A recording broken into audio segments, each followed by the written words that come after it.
The Montgomerys' dining room gleamed with the kind of perfection people only saw in glossy magazines. The table was set with polished silver cutlery, a bottle of wine half emptied between them, and 2 plates of food cooling as if untouched by appetite. The chandelier above cast a soft golden glow, warming the cream-colored walls and expensive framed photographs, all images of a couple frozen in curated happiness. Rebecca Montgomery sat with her back straight, her dress crisp, her expression calm. Anyone glancing through the window might have thought she was living the dream, a handsome husband, a beautiful home, and the perfect life. But beneath the surface of her measured smile, unease simmered. Across the table, Daniel scrolled through his phone. The faint buzz of new messages broke the silence every few minutes, shattering the illusion of intimacy. His eyes darted down at the glowing screen, then away as if guilty of even acknowledging it. He barely touched his food. Rebecca speared a piece of salmon with her fork, watching him. "You've hardly eaten," she said softly.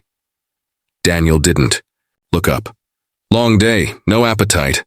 His voice was calm, casual, but the words landed like stone between them. Rebecca's hand tightened on the fork. She forced her lips into a smile, but it felt painted on. "You've had a lot of long days lately," she murmured. He finally looked up then, his blue-gray eyes sharp, his expression unreadable. "That's what happens when you're trying. To keep this house, this life, someone has to pay for it." Rebecca's chest tightened. He always threw that in her face, as though the life they built together was solely his burden. She opened her mouth to respond, but the phone buzzed. Again, his gaze flickered downward just for a second, but she caught it. The silence between them stretched unbearably. It wasn't the comfortable kind of silence couples built over years. It was brittle, suffocating. The kind of silence filled with words unsaid. Rebecca reached for her wine glass, the stem cold against her fingers. She sipped slowly, stalling, her eyes never leaving Daniel. "Who keeps messaging you?"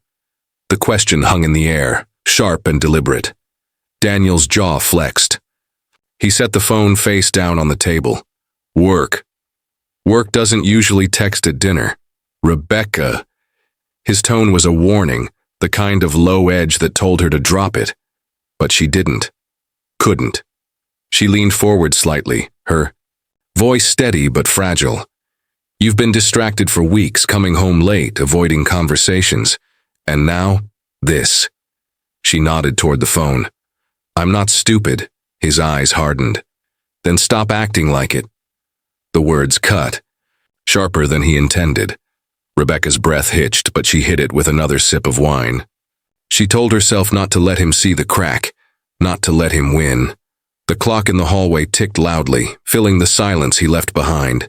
The salmon on their plates cooled further, untouched. Somewhere outside, a neighbor's dog barked. But inside the Montgomery home, tension hung thicker than the air. Rebecca finally set her glass down, the clink echoing. "We used to talk," she whispered. "Remember that? We used to laugh." Daniel looked at her for a long moment. His expression softened, just for a flicker, as though he almost remembered too. But then the phone buzzed again. The moment shattered. He pushed back his chair. "I'm tired." Rebecca watched him leave the table, his phone slipping effortlessly to his pocket. She sat frozen, her hands resting against the cool linen, her smile long gone. From the outside, the Montgomerys looked flawless. But behind closed doors, a dinner meant for two had left one alone at the table, staring at shadows. Rebecca lifted her glass one final time, her reflection rippling in the red liquid. She whispered to herself, unheard, "Something's breaking," and she knew tonight was just the beginning. Rebecca awoke the next morning to the faint hum of Daniel in the shower. The sound of running water should have been comforting, proof that life was still ordinary, yet something about it felt staged, like the soundtrack to a performance. She lay in bed staring at the ceiling, the conversation from last night replaying in her mind. His clipped responses, the phone face down on the table, the sharpness in his voice when she pressed too far. Sliding out of bed, she padded to the closet. Daniel's jacket hung where he had tossed it the night before, careless and hurried. Rebecca's fingers brushed against the fabric, then dipped into the pocket. She wasn't sure what she expected. Maybe nothing at all. But her hand closed. Around a crumpled slip of paper, a receipt. She smoothed it open against the dresser.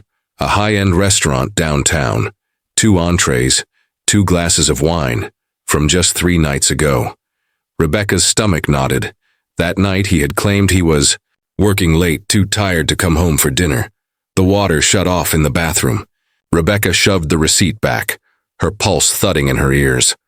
When Daniel emerged, towel slung around his shoulders, she forced her face into neutrality. "Coffee?" she asked lightly. He gave a quick nod, his eyes flicking to her only briefly, before moving past. The avoidance was subtle, but to Rebecca it screamed. By afternoon, the tension had crawled into every corner of her thoughts. Daniel had left for work, briefcase in hand, lips brushing her cheek in a perfunctory gesture. Rebecca stood by the window, watching his car disappear down the street, her chest tight. She tried to shake it off, tried to convince herself she was overreacting. But the buzzing of his phone during dinner, the late nights, the restaurant receipt, the pieces refused to fit neatly into innocence. That evening she sat curled on the sofa with a book open but unread. The clock ticked past 9. Daniel still wasn't home. She reached for her phone, thumb hovering over his number, but stopped when it vibrated on its own. A call. Unknown number. She hesitated, then answered. Static. Then a woman's voice, hushed, but urgent. "Is Daniel there?" Rebecca froze. "Who is this?"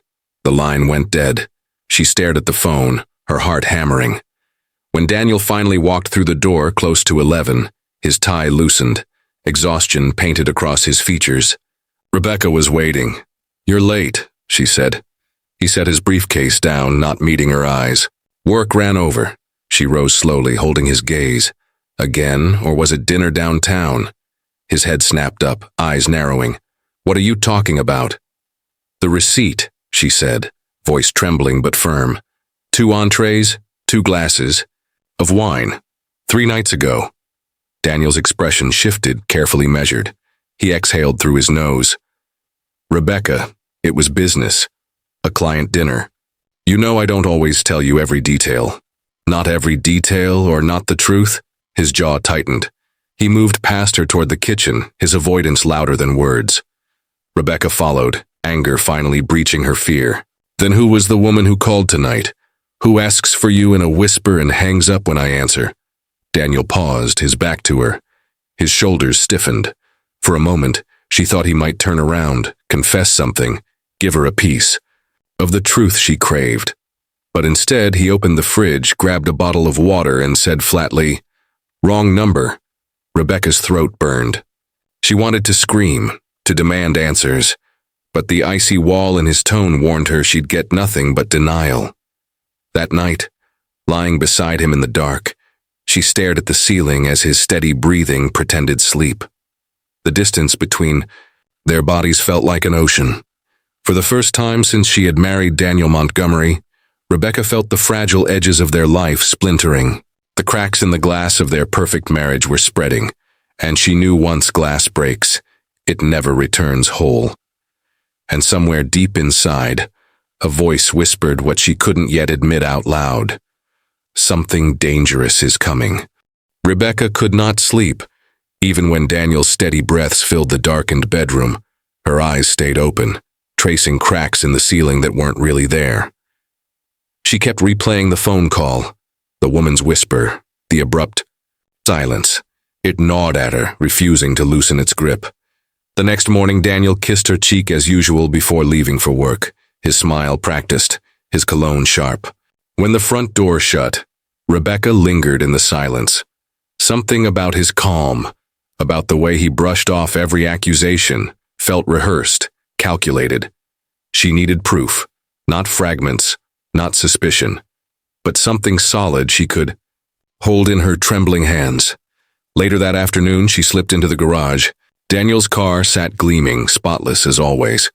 He was meticulous, almost obsessive about its upkeep. She opened the driver's side door and slid inside, her fingers trembling as they traced over the steering wheel, the neat arrangement of papers in the glove box. At first, nothing seemed out of place. Then, while adjusting the seat, her hand brushed against the small gap between the cushion and the center console. Something glinted faintly. She reached down and pulled it free. An earring, delicate silver with a tiny pearl. Not hers. Rebecca's breath hitched, her chest constricting. She turned it over in her palm again and again, as if repetition might change its reality. She wore gold, never silver. The earring burned in her hand like evidence from a crime scene. She slipped it into her pocket just as she heard footsteps from the street outside. Heart pounding, she closed the door and fled back into the house, pulse racing. That evening, Rebecca tried to act normal. She cooked dinner, poured wine, forced conversation. Daniel, as usual, seemed distracted, his phone never far from reach. It buzzed twice during the meal, and each time he flipped it face down on the table, ignoring her gaze. Finally, she couldn't stop herself.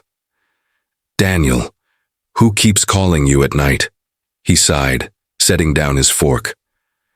"Rebecca, we've been over this. Work."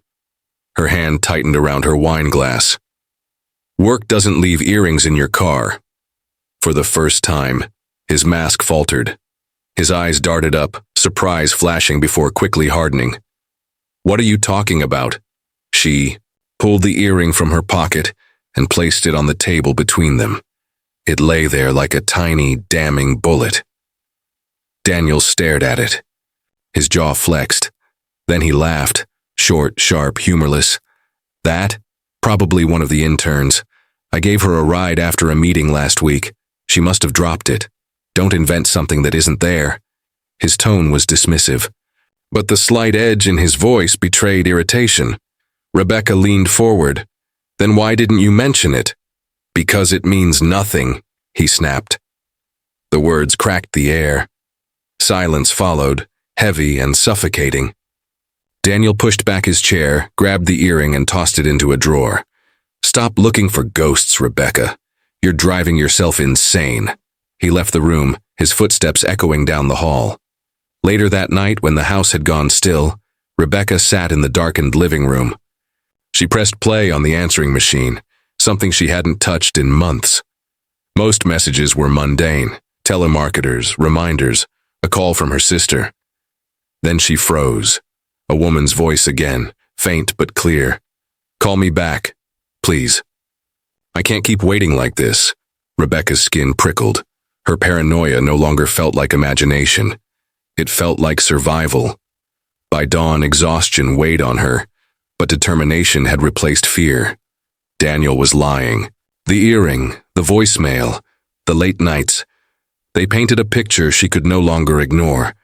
She stood by the window as he left for work, her reflection staring back at her in the glass. Her eyes looked different, sharper, colder. The cracks in their marriage were no longer invisible. They had split wide open, and through them Rebecca saw a shadow. The shadow of another woman, hiding in the spaces Daniel refused to let her see. And Rebecca knew with a terrible certainty that she would not rest until she dragged that shadow into the light. Rebecca didn't sleep that night. The voicemail kept replaying in her head, the words searing like acid. "I can't keep waiting like this." It was proof, undeniable and taunting, that Daniel was keeping something from her. By morning, exhaustion carved shadows under her eyes, but the clarity was unshakable. She could no longer let the silence fester. When Daniel walked into the kitchen, freshly pressed shirt and tie in place, briefcase in hand, Rebecca stood at the counter gripping a mug of coffee so tightly her knuckles turned white. "We need to talk," she said, her voice sharper than she intended. Daniel looked at her, then at his watch. "I'm late. Can this wait?" "No," she said, slamming the mug down. "It can't," he sighed, setting the briefcase on the table. "All right. What is it this time?" Rebecca pulled in a breath. The calls, the receipts, the earring, and now the voicemail. Daniel's brow furrowed, feigning confusion. "Voicemail!" Her pulse raced. "Don't play dumb. I heard it. A woman. Begging you to call her back." For a moment, silence stretched between them. Daniel leaned against the counter, arms folded, studying her as though she were a puzzle he intended to dismantle piece by piece.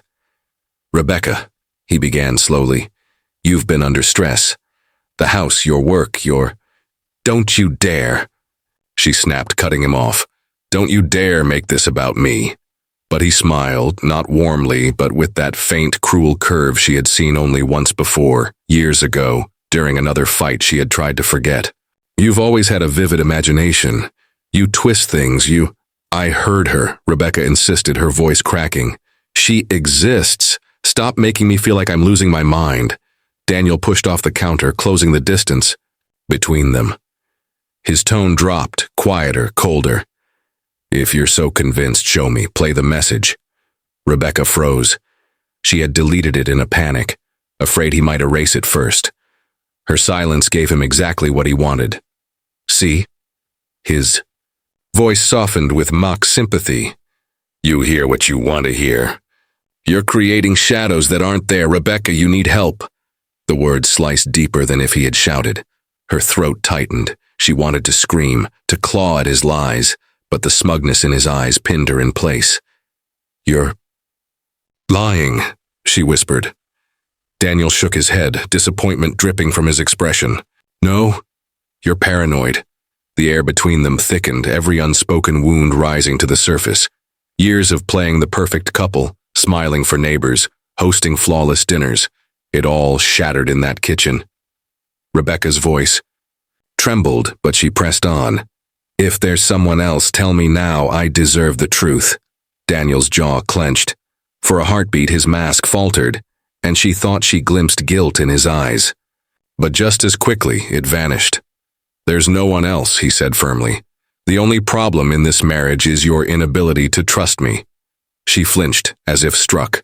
The confrontation spiraled. Rebecca accused. Daniel deflected. Every word was another fracture in their fragile facade. Her desperation collided with his denial, until the room echoed with accusations and counterattacks. Finally, his voice boomed, shattering the tension. "Enough! I won't keep defending myself against fantasies. If you keep this up, Rebecca, you'll drive us both insane." Her eyes burned with tears. "Maybe I already am insane, because loving you feels like madness." The silence that followed was deafening. Daniel grabbed his briefcase, his movements sharp, angry. Without another word, he stormed out, the door slamming behind him. Rebecca sank into a chair, her body trembling. She pressed her hands to her face, muffling the sobs that tore through her. He had twisted everything, made her feel small, broken, unstable. And yet the evidence was there. The earring, the late nights, the whispers. Her doubts were no longer just doubts. They were wounds, and Daniel had poured salt into everyone. Through the blur of tears, a realization crystallized. Daniel wasn't going to give her the truth. Not willingly. If she wanted answers, she would have to find them herself. And as the clock ticked in the quiet house, Rebecca swore to herself she would uncover whatever he was hiding, no matter how deep she had to dig. The storm rolled in just as the sun disappeared, cloaking the neighborhood in restless shadows. Rain lashed against the windows, and thunder rattled the pristine walls of Rebecca and Daniel's home. She sat alone on the sofa, staring at the earring she had retrieved from the drawer. The tiny pearl gleamed under the flicker of lightning, mocking her with its silence. Hours had passed since Daniel stormed out. He had not called. He had not returned. Each tick of the clock seemed louder, heavier, pressing down on her chest. She wanted to believe he would come home, that this was just another fight that would fade into strained apologies. But deep inside, Rebecca knew their world was collapsing. At 10:30, headlights swept across the window. The crunch of tires on wet gravel sent her hard into a frenzy. She sprang up, rushing to the door, only to pause. Her hand hovered over the knob. What if it wasn't him? What if it was her? The woman. The shadow that haunted their marriage. The door opened before she could decide. Daniel stepped inside, dripping wet, his shirt clinging to his frame. His face was pale, his eyes darker than usual, carrying a weight she couldn't name. "We need to talk," he said, voice low, strained. Rebecca swallowed, bracing herself. "Then tell me the truth." But he didn't answer. Instead, he moved past her, pacing the living room like a caged animal. The storm outside raged, and inside, another storm brewed. "Why do you keep pushing?" Daniel demanded suddenly, turning on her. "Why can't you just let it go?" "Because I can't live with lies," Rebecca shot back. Her voice shook, but her resolve was iron. "You owe me the truth, Daniel. You owe this marriage the truth." His laugh was hollow, bitter. "This marriage? You've already destroyed it with your paranoia. You see shadows in every corner." Her pulse quickened. "Then prove me wrong. Explain the receipts, the calls, the earring, the voicemail." A flicker of lightning illuminated his face. For a split second, Rebecca thought she saw something. Not guilt, but fear. Before she could press further, Daniel grabbed a glass from the table and hurled it against the wall. It shattered, the sound piercing through the roar of thunder. Neighbors later said the scream that followed carried into the storm. When the police arrived minutes later, called by frightened voices next door, they found the Montgomerys' living room in chaos. A lamp lay toppled on the floor. Shards of glass glistened like diamonds across the rug, and the curtains billowed from the open window, letting in the rain. Rebecca stood in the center of it all, trembling. Her blouse clung to her skin, soaked. From the storm that had swept in through the window, her hands shook violently, red staining her fingertips. "Ma'am," one of the officers said carefully, stepping closer. "Are you hurt?" Rebecca shook her head, though her lips quivered. "He's gone," she whispered. "Daniel, he's gone." "Gone where?" I don't know. He was here. We fought, and then—" her voice broke. "He's just gone." The officers exchanged wary glances before moving deeper into the house, calling out Daniel's name. Every room was checked. No sign of him. No sound but the storm pressing against the walls. Back in the living room, one officer noted the way Rebecca's hands trembled, stained as they were. "Ma'am, is that blood?" Rebecca glanced down, startled, as if noticing for the first time. Her breath hitched. I don't know." The storm finally began to ease, but the chaos inside the house lingered. The police took photographs, noted the disarray, and guided Rebecca to a chair. She sat rigid, her eyes darting toward the door as though expecting Daniel to walk back through it at any moment. But the night stretched on, and he never did. As the clock inched past midnight, Rebecca whispered into the stillness, not caring. If anyone heard, he wouldn't just leave me. Not like this. The officer jotting notes nearby paused, his gaze lingering on her pale, tear-streaked face. There was something unsettling in her tone. Not sorrow alone, but something heavier, something hidden. The report would later read, "Rebecca Montgomery found shaken, hands-stained, home in disarray, husband unaccounted for, circumstances suspicious." And as the patrol car lights faded into the storm, Rebecca sat alone in the hollow silence of her perfect home, waiting for answers she wasn't sure she wanted. The storm had broken by morning, but inside the Montgomery home the air remained heavy, suffused with tension that clung to every corner. Rebecca sat at the dining table, her hands wrapped around a mug of untouched coffee. The house was quieter than ever before. No footsteps pacing the hall, no clink of Daniel's spoon against his cereal bowl. Only silence, oppressive and unrelenting.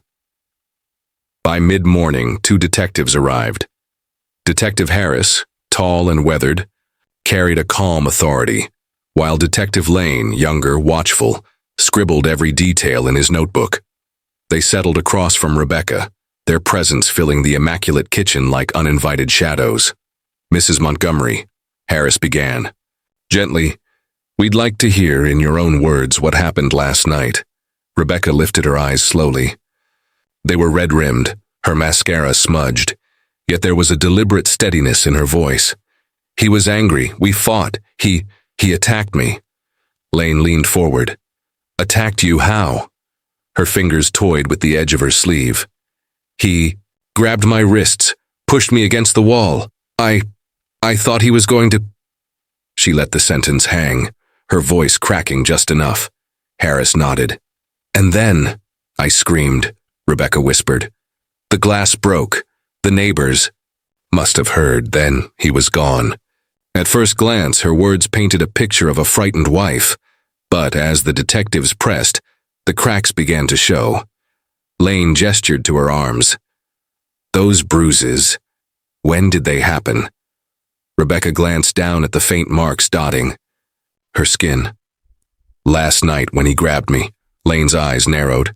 "They're yellowing, days old at least." Rebecca stiffened. "No, you're wrong. It was last night." The silence that followed felt damning. Harris cleared his throat, shifting gears. "And what time did your husband leave?" Rebecca hesitated. "Around 11. Lane checked his notes. The neighbors reported the scream and breaking glass at 10:45. Her lips parted, but no words came. She looked away, staring into her untouched coffee as if it could rescue her. By afternoon, the detectives had moved their questioning to the living room, the same space where the chaos had unfolded. Rebecca perched on the edge of the sofa, her hands folded neatly in her lap. Her posture was composed, almost rehearsed. Harris circled the room, his gaze lingering on the shattered glass and toppled lamp. "Mrs. Montgomery, your neighbors describe you as a happy couple. No history of violence, no complaints, no visible tension. Yet suddenly your husband turns violent?" Rebecca's voice sharpened. "You don't know him like I do." "Then, help us understand," Harris urged. Her breath hitched, but the grief she displayed seemed oddly measured, as if rationed. "He wasn't the man everyone thought. He had secrets. He was hiding something. And when I confronted him, he snapped." Lane scribbled quickly. "What kind of secrets?" Rebecca faltered, eyes darting toward the drawer where the earring had once been. She clenched her fists. Another woman, there was someone else. For the first time, both detectives exchanged a glance. Harris's voice softened. "Do you have proof?" Rebecca hesitated. Her mind screamed with the image of the earring. The voicemail, the receipts, yet none of it was solid, none of it the kind of evidence that could hold weight here. "No," she admitted finally, "but I know." The detectives left in the late afternoon, their notes thick, their expressions unreadable. Rebecca stood by the window, watching their car disappear down the street. Her reflection stared back at her, pale and rigid. She told herself she had done what she had to. She had painted Daniel as the aggressor, herself as the survivor. But, as the silence of the house pressed in again, doubt gnawed at her resolve. Had they believed her? Or had they seen through her performance? She pressed a hand to her temple, trying to steady her breathing. The bruises she had counted on to sell her story had betrayed her. The timelines didn't align, and her grief. The detectives had studied her too closely, as if testing whether her sorrow was real or staged. That night, Rebecca lay in bed alone, the storm outside replaced by a more dangerous quiet within. Every creak of the house made her jolt. Every shadow reminded her of Daniel. She whispered into the emptiness as though he could hear her. "Why did you leave me like this?" But beneath her whispered grief, another thought stirred, darker and sharper. If they don't believe me, they'll start digging into him. And when they do, what will they find? Rebecca closed her eyes, knowing the next chapter of this nightmare was only beginning. The investigation into Daniel's disappearance began with a quiet determination, but soon the detectives' focus sharpened into something darker. They no longer saw Rebecca's husband as a man swept away by tragedy. They saw a man with shadows attached to his name, shadows that refused to stay buried. Detective Harris spread a folder across the table. Pages rustled, photographs slipped out, each one carrying a fragment of Daniel's life that Rebecca had never been meant to see. Credit card statements marked with heavy red circles, letters from a bank demanding repayment. A woman's handwriting, elegant but cold, scrawled across an envelope. "We need to talk." Rebecca sat opposite him, her fingers tightening around the hem of her blouse. "This isn't possible," she whispered. "Daniel was careful, he was organized, he told me we were fine. "He told you," Harris said flatly. But the truth was different. Your husband was drowning in debt, credit cards, business, loans, even personal gambling losses. The words cut through the air, sharp as broken glass. Gambling. Rebecca blinked, as if the sound itself bruised her. She saw flashes in her memory now. Daniel's unexplained trips, his late nights, the heavy silence when she asked about money. Part of her had known something was wrong, but she had believed his reassurances, or perhaps she had wanted to believe them. People in debt, Harris continued, sometimes make dangerous choices, and Daniel made plenty. He slid another photograph across the table. It was a picture of a woman striking with dark hair and a stare that seemed to pierce through the glossy paper. Her name is Elena Marquez. She worked at one of Daniel's old firms. Does she look familiar? Rebecca's throat tightened. The earring in the car, the perfume on his shirt, the voice on the voicemail. Her voice cracked. So she was real. Real, Harris confirmed, leaning back. And she wasn't just a colleague. They were involved off and on for years. She reached out to him again recently. We think she was pressing him about money, or something else he owed her. The room seemed to tilt. Rebecca pressed her palms flat on the table, trying to ground herself. She felt her world folding inward, each discovery reshaping the man she thought she knew. Daniel wasn't just unfaithful. He wasn't just distant. He was a liar balancing lies on top of debts, covering his betrayals with charm and a perfect smile. Still, Harris wasn't finished. There's more. Elena isn't the only tie. Daniel had connections to private lenders, dangerous people, the kind who don't forgive easily. His voice grew colder. And when men like him disappear, it's rarely by accident. Rebecca's breath caught. You're saying he could be dead? The detective didn't answer immediately. Instead, he gathered the files, his expression unreadable. I'm saying your husband's life wasn't what it looked like. He had enemies, he had secrets, and every one of them matters if we're going to find him, or his body. Rebecca sat frozen long after the interview ended. The silence that followed was unbearable, echoing in her chest. She thought of Daniel's laugh, his hand on hers, the promises whispered late at night. How many of them were lies? How much of her marriage was nothing more than a polished facade for the world to admire? Her reflection stared back at her from the darkened window, pale, shaken, eyes too wide. She felt the walls of her home pressing. Underneath, every memory with Daniel, once precious, now tainted with suspicion. Every smile, now a mask. For the first time since that stormy night, she wondered if Daniel's disappearance wasn't a crime against him, but a consequence of his own sins. Perhaps someone had finally collected on debts too large to pay, and yet in the corners of her heart, suspicion still twisted like a knife. If Daniel had been hiding this much, how much more was left concealed? Rebecca turned away from the glass, her thoughts racing. If the detectives dug deeper, what else would they find? And if they began to see her not only as a widow but as a woman with motives? How long until their questions turned into accusations? She swallowed hard, whispering into the empty room. What did you do, Daniel? The silence gave her no answer. Only the storm clouds gathering outside seemed to reply, promising that the darkest revelations were still to come. The polished image Rebecca had built for herself, grieving wife, victim of her husband's sudden disappearance, was beginning to fracture under the harsh light of evidence. What began as whispers of doubt in the detectives' minds was now growing into a chorus too loud to ignore. Detective Harris sat with his partner, Detective Monroe, in the precinct conference room, a stack of files spread before them. The surveillance footage played on a loop, casting flickering light across their tired faces. It showed Rebecca, the night of the storm, entering the garage with a large black bag. She was alone. Minutes later, she emerged without it, her movements stiff, her eyes darting. That doesn't look like someone in shock, Monroe said, leaning forward, voice clipped. That looks like someone who knows exactly what they're doing. Harris didn't respond right away. He stared at the screen, then down at the photos of Rebecca's bruises taken the morning after Daniel's disappearance. The marks were inconsistent, too symmetrical, almost painted on. When Rebecca had first walked into the station, trembling with her story of being attacked, they'd wanted to believe her. Victims often wore their wounds like fragile armor, proof of the violence they'd endured. But now, the bruises felt like theater. Across town, Rebecca was sitting on the edge of her bed, staring at her reflection in the vanity mirror. The woman, looking back at her, didn't seem like a victim.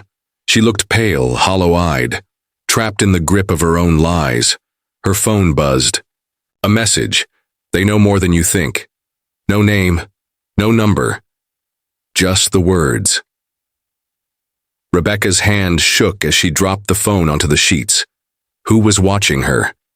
Who was feeding her paranoia? A knock on the door startled her. It was Detective Harris.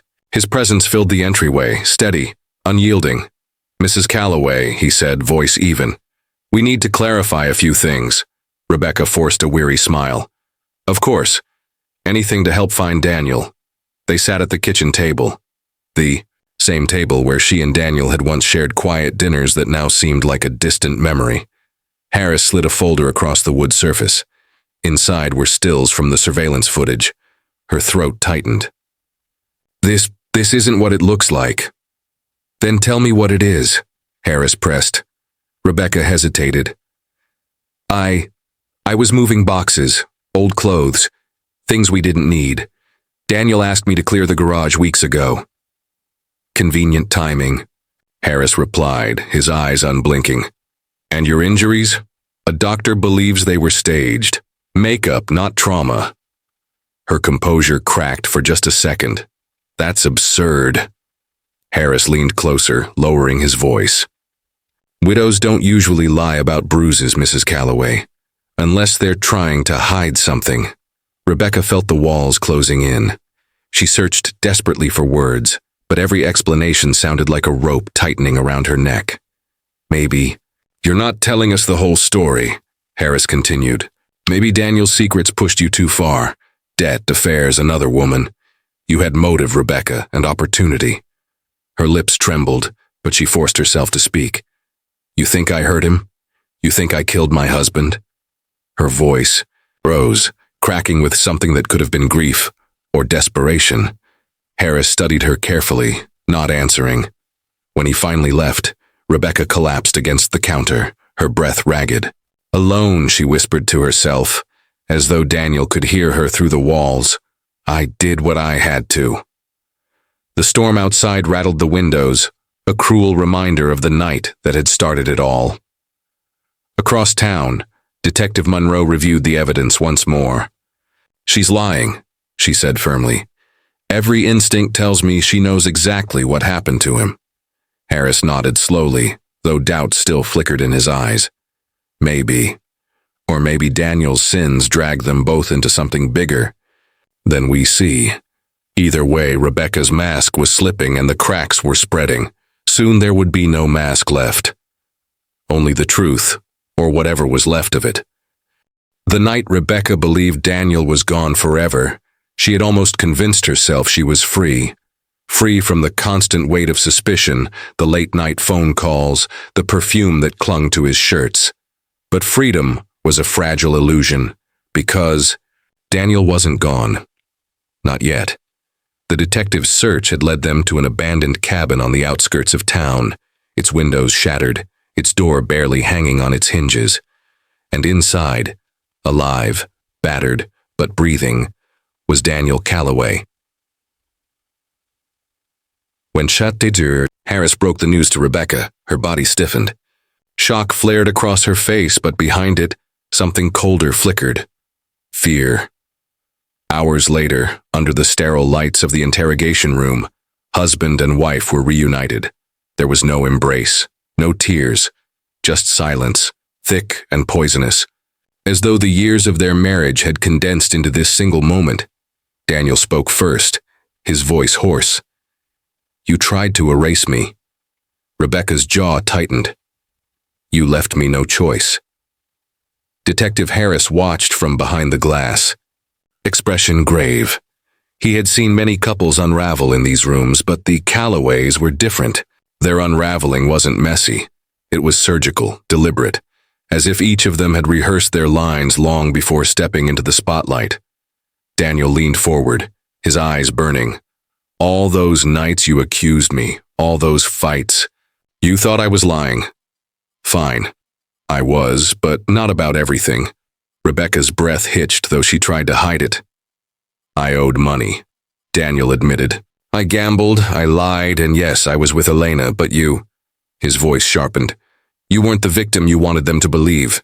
You staged the bruises. You screamed for the neighbors to hear. You made sure the story fit. Rebecca's lips curved, not into a smile, but into something sharper. And it worked, for a while. Until you ruined it, like you ruin everything. The detectives exchanged a glance through the glass. This wasn't grief. It was warfare. Daniel's voice dropped to a dangerous whisper. Tell them what you did, Rebecca. Tell them where you hid the knife. Her eyes narrowed, glittering like shards of ice. Careful, Daniel. If I fall, you fall with me. We both know the truth isn't just mine to carry. The tension in the room coiled tighter, like a rope about to snap. Rebecca straightened, her voice cutting through the silence. You think I wanted this? To live in a house where every corner smelled like your betrayal? To share a bed with a man who gambled away not just money but my sanity? I didn't kill you, Daniel, but I wanted to. Daniel flinched at the raw honesty, but then he laughed, a low, bitter sound. And I wanted you gone too. Every time I looked at you, I saw judgment, loathing. You think you were the only one who suffered? You were poison, Rebecca.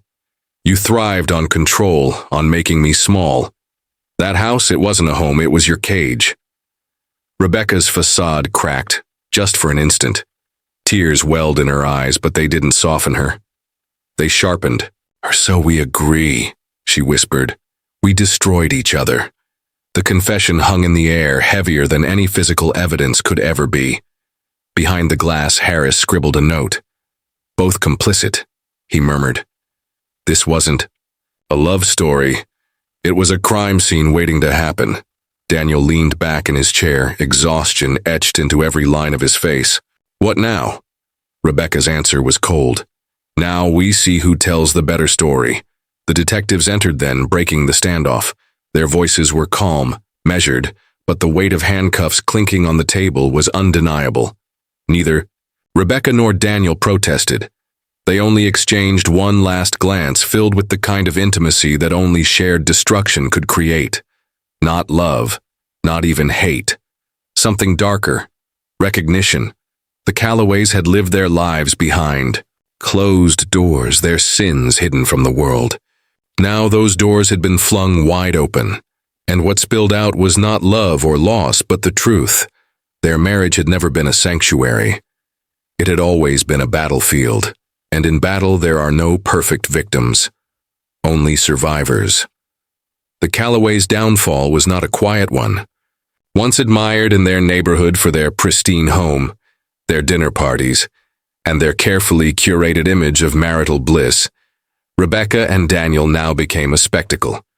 Their names, once whispered with envy, were splashed across headlines, in bold, merciless letters, the perfect couple that wasn't. The courtroom buzzed with tension when Rebecca and Daniel were led inside, shackled to their own sins. The jury watched them with fascination, not pity. Here they were, husband and wife seated only feet apart, yet galaxies away from the smiling pair in their framed wedding photos. Prosecutors painted a damning picture. Rebecca, the manipulator, who staged her bruises and spun her victim narrative. Daniel, the deceiver, drowning in debts, hiding affairs, dragging his wife into a storm she could neither escape nor endure. Together, they were toxic, feeding each other's worst instincts until truth itself became unrecognizable. Rebecca's attorney argued she had acted under years of psychological abuse. Daniel's defense insisted he was the true victim of his wife's paranoia and cruelty. Each pointed at the other, desperate to claw their way out of the fire, but the jury saw something else. A marriage that had become a crime scene long before police sirens ever pierced the night. Outside, cameras flashed. Journalists speculated, endlessly, voices competing to define the Callaways' legacy. Was Rebecca a desperate woman pushed to the edge by betrayal? Was Daniel a con man who finally reaped what he sowed? Or were they both architects of their own ruin? Rebecca sat in her cell at night, replaying every moment that had led her here. The silent dinners, the accusations, the storm. She wondered if there had ever been a moment of pure love between them, untainted by control or suspicion. The memory felt unreachable, as though it belonged to strangers who only wore their faces. Daniel, alone in his separate confinement, thought of Elena, the woman who had once offered him escape, and who had also tethered him to his own downfall. He thought of debts he could never repay, not just in money but in trust. He wondered if he had ever truly loved Rebecca, or if he had only loved the mask she wore, the one that made him look successful, enviable, whole. The trial dragged on for weeks. Witnesses testified. Neighbors recounted the screams, the shattered glass, the false smiles at barbecues. Experts dissected the staged injuries, the missing hours, the lies wrapped around lies. Slowly, the Callaways' carefully woven facade unraveled, until nothing remained but two broken people and their arsenal of secrets. When the verdict came, it was not dramatic. It was clinical, inevitable.